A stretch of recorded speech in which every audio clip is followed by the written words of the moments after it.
Oke, baik. Di sini saya akan menampilkan soal UAS Big Data Analytics. Di sini soal UAS-nya ada 3 bagian, yaitu part 1, part 2, dan part 3. Saya akan menjelaskan soal jawaban UAS part 1, nomor 1 sampai 2. Soalnya adalah yang pertama, jelaskan perbedaan antara collaborative filtering dengan matrix factorization. Collaborative filtering adalah jenis recommender system yang didasari matriks preferensi rating R antara pengguna dengan konten. Kita bisa melihat tabel di bawah ini, di mana terdiri dari pengguna dan juga konten. Di sini kita melihat bahwa pengguna 1 memberikan rating pada konten pertama dari 3 sampai 4 saja. Kemudian untuk item yang kedua dari 1 dan 3 saja. Begitu juga dengan konten-konten yang lainnya. Nah, di sini kita bisa menyimpulkan bahwa collaborative filtering ini menggunakan matriks ya untuk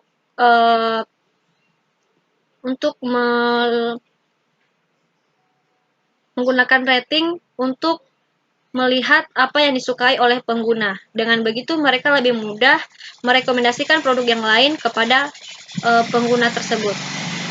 Oke, sedangkan matrix factorization adalah matriks preferensi R diasumsikan dapat difaktorisasikan atau dipecah menjadi 2 matriks yang lebih kecil. Contoh pada metode ini yaitu berupa alternating least squares atau ALS dan juga singular value decomposition atau SFD. Oke, kita lanjut pada nomor 2. Untuk soal nomor 2 yaitu jelaskan perbedaan antara Euclidean distance, person correlation coefficient, dan cosine similarity. Euclidean distance rumusnya adalah X1 dikurang X2 pangkat 2 ditambah Y1 dikurang Y2 pangkat 2. Di sini ada soal antara Amy dan Mr. X, di mana X1 adalah 5 dan X2 adalah 2. Kemudian ditambah Y1-nya adalah 5, Y2-nya adalah 4. Jadi, kita jumlahkan 5 dikurang 2 sama dengan 3 dipangkatkan 2, ditambah 5 dikurang 4 sama dengan 1 dipangkatkan 2. Maka hasilnya adalah 3 kali 3 sama dengan 9 ditambah 1 sama dengan 10. Hasilnya adalah akar 10 dan hasil akar dari 10 adalah 3,16. Itu untuk Euclidean distance. Kemudian lanjut pada person correlation coefficient, yaitu rumusnya adalah X1 dikali Y1. Kita bisa melihat tabel pengguna dengan konten yaitu Clara dan Robert. Kita langsung pada rumusnya. 4,75 dikali 4 ditambah 4,5 dikali 3, 5 kali 5, 4,25 dan 4 dikali 1. Tampil seperti di bawah ini. Kemudian kita akan menjumlahkan, hasilnya adalah 19 ditambah 13,5 ditambah 25 ditambah 8,5 ditambah 4, jumlahnya adalah 70. Itu untuk person correlation coefficient.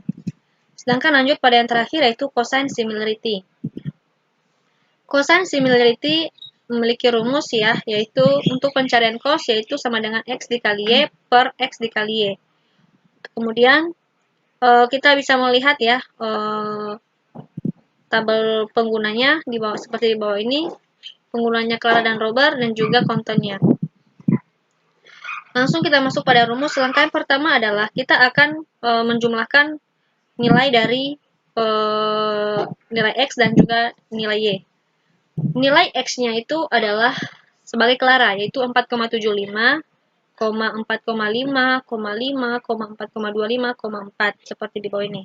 Kemudian, nilai dari Y yaitu Robert, yaitu 4,3, 5, 2, 1. Oke, lanjut. Di sini kita masukkan di rumus. Kita pangkatkan 2.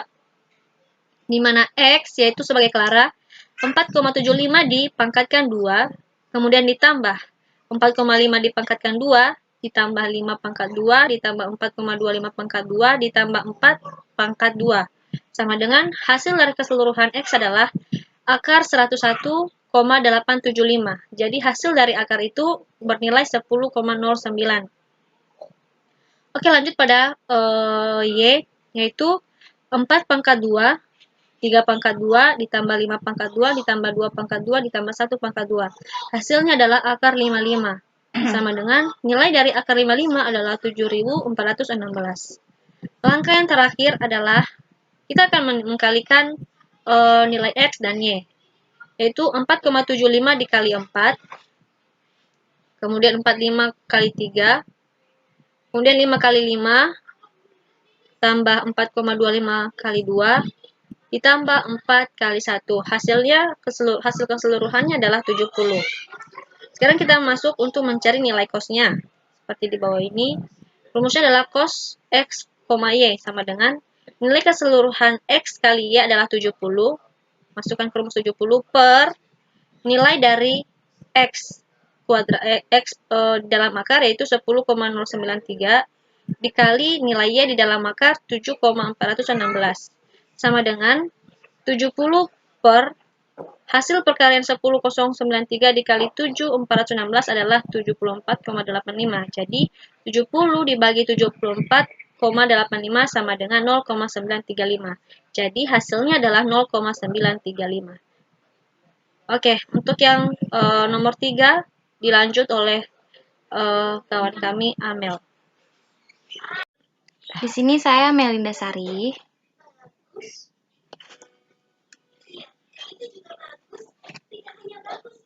Saya akan menjelaskan part 1 nomor 3. Nah, ini soalnya.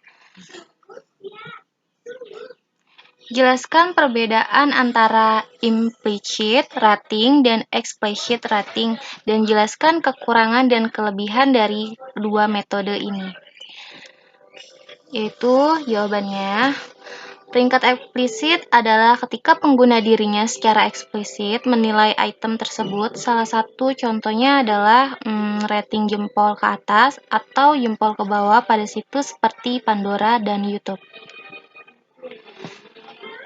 Dan yang kedua, untuk peringkat implisit, kami tidak meminta pengguna untuk memberikan peringkat apapun. Kami hanya mengamati perilaku mereka. Contohnya adalah melacak apa yang diklik pengguna di online waktu di New York.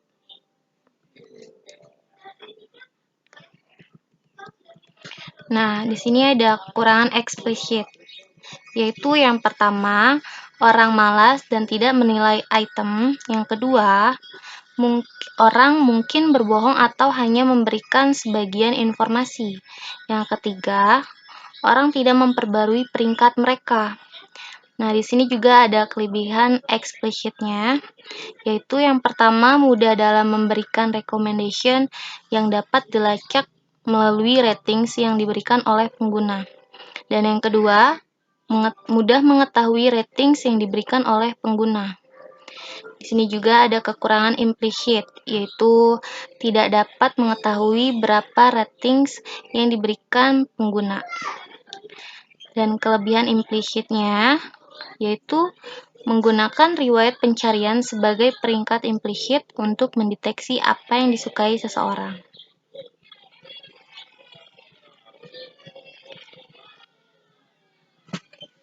Dan selanjutnya akan dijelaskan nomor 4 oleh teman saya, Baya.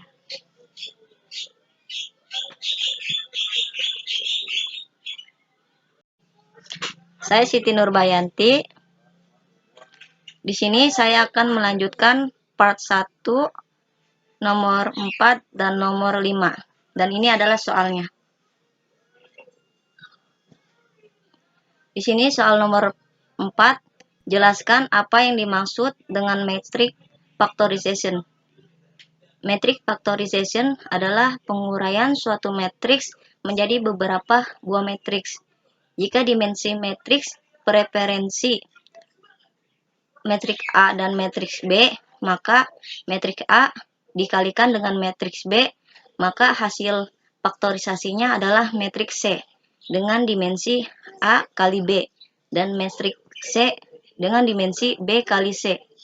Maka hasil kali baris A dan B menyatakan kesesuaian pengguna dengan konten. Contohnya metode kolaboratif filtering yang berupa matrix factorization adalah Alternating Least Square yang sering disebut dengan ALS dan Singular Value Decomposition SPD. Dan sini nomor 5, jelaskan apa yang dimaksud dengan algoritma Alternating Least Square yang sering disebut dengan ALS. ALS merupakan sebuah proses optimasi di mana pada setiap iterasi kita mencoba mendekati dan semakin mendekati kepada faktor yang merepresentasikan data original atau biasa dikenal sebagai metode kuadrat terkecil. Kita merekomendasikan suatu item berdasarkan kecocokan profil user dengan profil user yang lain. Misalnya, kebanyakan user yang suka produk A juga suka produk B. Maka jika ada user lain yang suka produk A, kita bisa merekomendasikan produk B.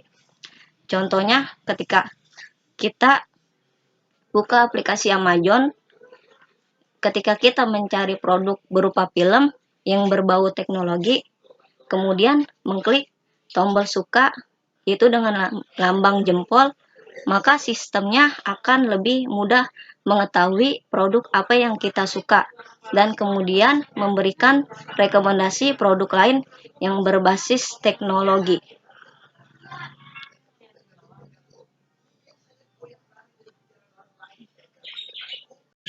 Saya Melinda Sari. Oke, saya akan menjelaskan part 2 review jurnal, yaitu mengenai big data dengan tema sentimen analisis.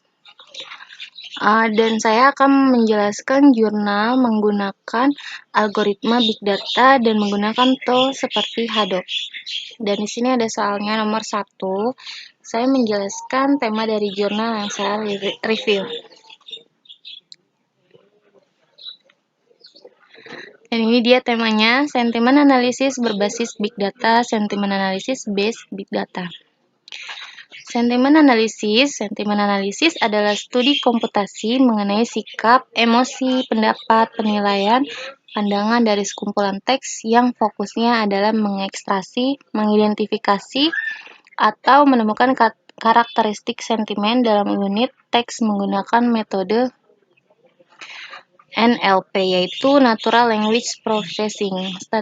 Statistik atau Mechanic Learning Statement Analysis merupakan proses klasifikasi dokumen tekstual ke dalam beberapa kelas seperti sentimen positif dan negatif, serta besarnya pengaruh dan manfaat dari sentimen analisis menyebabkan penelitian atau aplikasi mengenai sentimen analisis.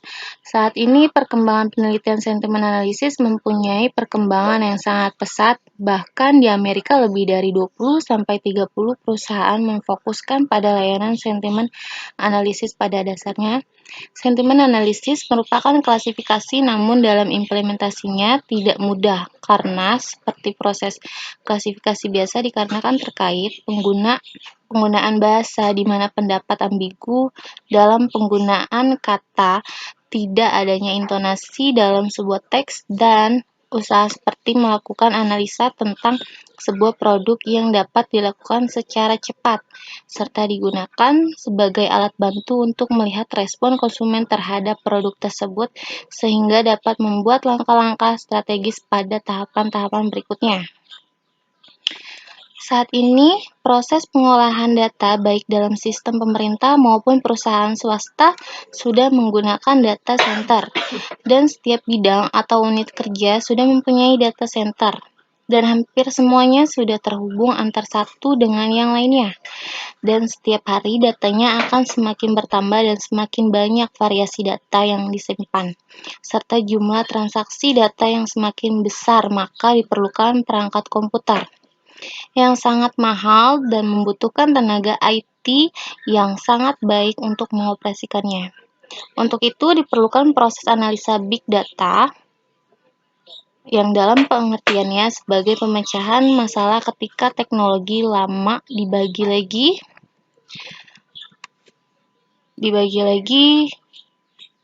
mampu melayani proses pengolahan data yang sangat besar. Big data mempunyai 3 karakteristik, yaitu volume, ukuran data yang besar, dan terdistribusi di banyak server.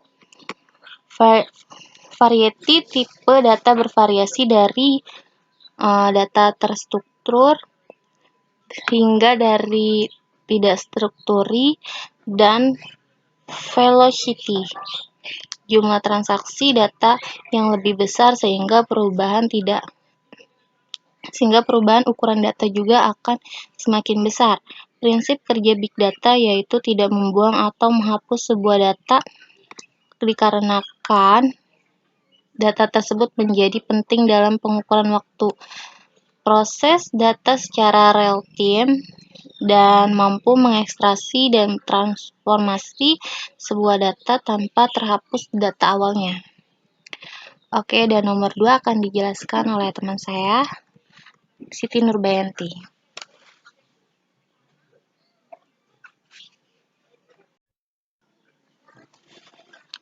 Saya Siti Nurbayanti. Di sini saya akan melanjutkan part 2 mengenai review jurnal, yaitu nomor 2 menjelaskan masalah dari jurnal yang saya review. 2. Jelaskan masalah dari jurnal yang saya review. Dalam era perkembangan teknologi informasi yang semakin pesat di Indonesia saat ini, keterbukaan atau transparansi merupakan suatu hal yang sangat penting dalam rangka melaksanakan fungsi pengontrolan. Seperti kita ketahui bahwa kehadiran pemerintah sebagai pelayanan masyarakat memiliki peran yang sangat besar dalam meningkatkan kesejahteraan masyarakat. Sistem birokrasi yang ada sekarang ini yang dianggap sebagai sarang korupsi, kolusi dan nepotisme KKN, penghambat investasi dan lain-lain. Untuk itu perlu diadakan suatu perbaikan secara bertahap guna meningkatkan pelayanan masyarakat public service. Sebagai tugas utama pemerintah, maka terlebih dahulu perlu adanya sikap keterbukaan dari pemerintah untuk dapat menerima setiap kritik, saran ataupun keluhan masyarakat mengenai kebijakan atau program yang langsung menyentuh kepentingan masyarakat, misalnya penyelewengan kebijakan dan lain-lain. Hal ini juga dianggap sangat penting untuk mengaktifkan peran masyarakat, LSM, dan lain-lain sebagai suatu fungsi kontrol terhadap setiap kebijakan pemerintah. Perkembangan teknologi yang sangat cepat tentunya membuka peluang untuk mewujudkan harapan baru. Dengan adanya konsep e-government sebagai salah satu upaya yang dikembangkan untuk memperbaiki sistem birokrasi, tentunya perlu dimanfaatkan semaksimal mungkin. Untuk itu, pemerintah Kota Surabaya membangun media center yang merupakan sistem pelayanan informasi yang terintegrasi kepada masyarakat Kota Surabaya untuk ikut berpartisipasi dalam pembangunan dengan berbagai cara seperti ide, pengaduan, keluhan, kritik, saran, dan pertanyaan. Sebelum adanya media center, masyarakat memberikan keluhannya secara manual dengan mendatangi langsung ke Dinas Kominfo Kota Surabaya. Tetapi dengan adanya media komunikasi, media center memberikan kesempatan kepada masyarakat untuk memberikan keluhannya tanpa harus datang ke media center. Namun dengan adanya media center yang menampung keluhan masyarakat ini menimbulkan pekerjaan baru bagi petugas pengelola data media center untuk memproses dan memilah-milah data keluhan masyarakat yang masuk. Metode yang digunakan saat ini dengan mencetak isi dari website media center tersebut, baru kemudian meneruskan keluhan yang sudah dipilah-pilah secara manual. Dengan meningkatkan jumlah keluhan masyarakat yang masuk, maka proses memilah-milah keluhan secara manual menjadi sangat tidak efisien untuk dilakukan. Sebagai solusi permasalahan, maka diperlukan sebuah proses yang berjalan secara otomatis untuk melakukan perklasifikasian dan sentimen analisis data keluhan masyarakat.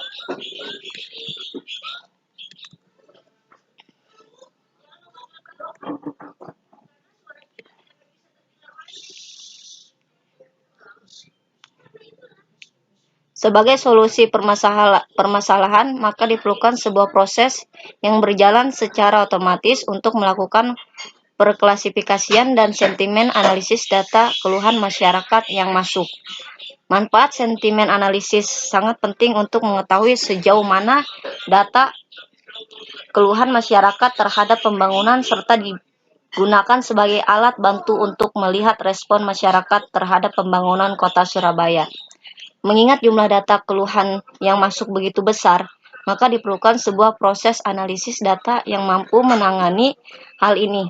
Salah satu alternatif yang tersedia saat ini adalah menggunakan analisis big data, karakteristik data sumber data analisis big data. Karakteristik data sumber dari analisis big data adalah data yang memiliki 3 karakteristik.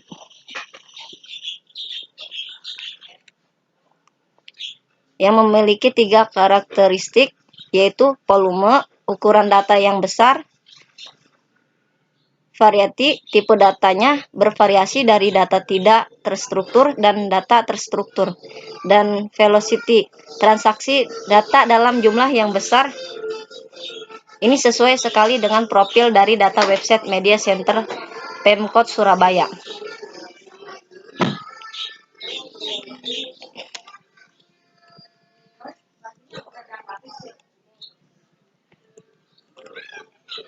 Dan sekarang melanjutkan nomor 5. Jelaskan metode, algoritma, dan tool yang digunakan dalam jurnal yang saya review.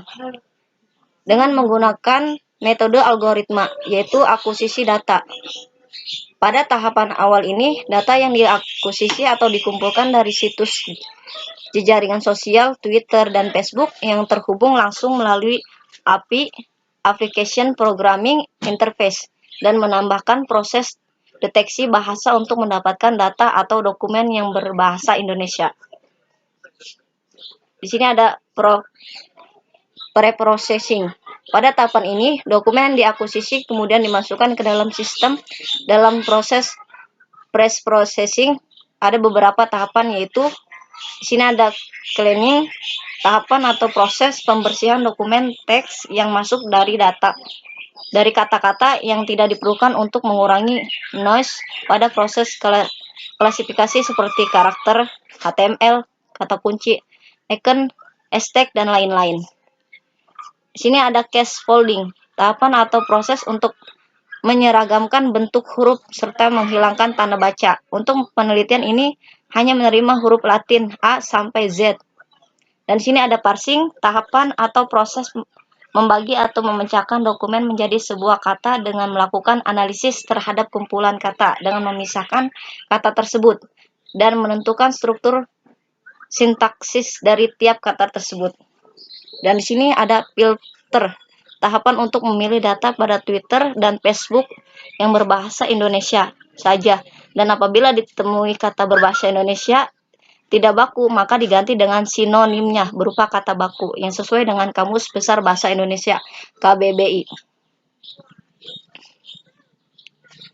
Dan di sini ada stemming, tahapan atau proses dari ekstraksi fitur yang bertujuan mengurangi variasi kata yang memiliki kata dasar sama. Proses stemming juga menggunakan bantuan Kamus Besar Bahasa Indonesia KBBI.